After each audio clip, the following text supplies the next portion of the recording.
Everybody wants access to these private markets because the IPO market is stalled out.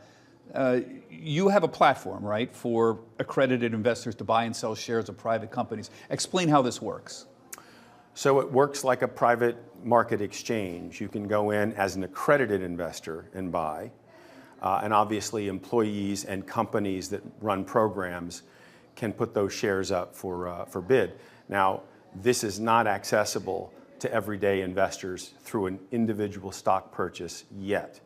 Right, so you say the word accredited investors, so that's a very strict definition. Explain what exactly that means.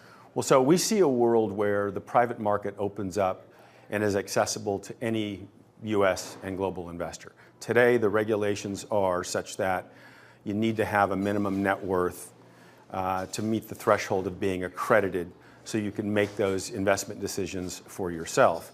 But there is a future, and it's now, where index products and other financial innovations are making it possible for every investor to participate. Yeah, I want to get to the index products, but explain how this would work, though. So I'm an employee of XYZ companies. I want to sell 1,000 shares.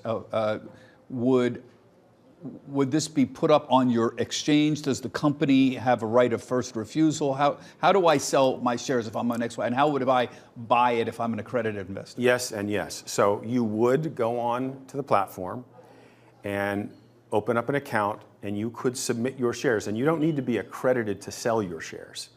You need to be accredited to buy the shares. So much of what happens in this marketplace today is individual investors, accredited or not, employees, shareholders from earlier or in a company's investment life cycle, put their shares up and they can sell them.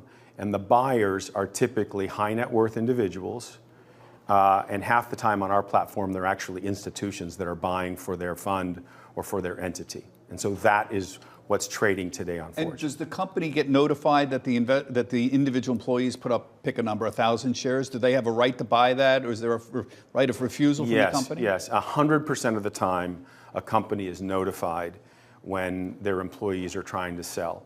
And sometimes, about 10% of the time in today's market, they decide to exercise the ROFR and buy the shares back themselves. And are they buying it back and giving it, or private equity investors, the original private equity investors buying up the shares from the employees? I mean, who's buying the shares when the company's involved? So when the company's involved, they have typically brought in existing investors from their cap table that want to own more.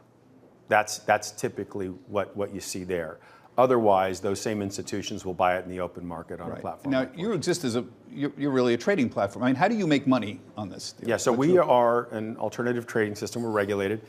And we make money by transaction volume trades, and we also have a revenue stream that's based on data. And the biggest trend in the market today is understanding what has traded before, at what price have things traded. And that's part of what we launched a couple of years ago called Forge Pro, or Forge Intelligence. Yeah, it's a tough business model, though. I mean, you went public in 2022. We've seen a big IPO downturn since then. We've seen the decline in private valuations it talked about. And you see what's happened to your stock price. You know, it's plummeted. It's what, between $1.50 and $3 now, and it's dramatically higher. Is it that simple? You're tied to private market valuations, the IPO business, when they plummet, you go down, or is there something more complex going on with your own stock? In the current market structure, we're highly correlated to IPO success, and that valuation overhang problem I told you, that needs to work its way through the system for the transaction volumes to come back. Over time, more of our revenue will come from the data side and the index side and derived data. So that's part of the reason why you see the modern exchanges have diversified out of just listing fees into data.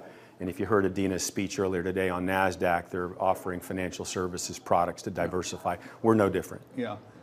So you mentioned index products. So the average investor is sitting there watching this and saying, what the heck? I can't get into the IPO business at all. It's closed. It seems like a bunch of rich people can get into private equity. Why am I being left behind? So there's a lot of frustration, particularly on the part of our viewers. They message me all the time. Why are a bunch of rich people getting into the private equity market? Explain how it's expanding out. I mean, you talk about these index products here. I mean, Yeah, the average investor wants to know what's going on here. This is a major financial innovation that's just happening now. We just launched the first investable index fund. Now it is only available for qualified investors and eventually accredited. But we see a world very soon where non-accredited investors come into a basket of index stocks and make a bet across 60, 70 names, thematics, the same way you do in the public market. And that will really open it up. And when you say an investable index, there's what? How many companies are in this? Well, in today's investable index that just launched by Acquidity, there are 60 companies, 60 of the most liquid private names, many of them very difficult to get into. You can get exposure through that fund today. Are these tech companies? They're generally tech companies, right? They're all high growth tech, and they're in just about every sector you can think of, AI, SaaS software, et cetera. Right. So to buy into this index, is it equal weighted? What, we got 60 equal weighted or market cap weighted? It's market cap weighted, the one that just came out. So it's like in the S&P 500, but for private valuations. But you can't buy into this unless you're a accredited investor. Is that right? That's right today. But there are fund structures in place that will come and allow this to be accessible by the broader market. We're really excited about this because we get a ton of inbound, Bob, as you can imagine. People say, hey, I want to buy this AI company or that SaaS company, and this will allow that to happen. So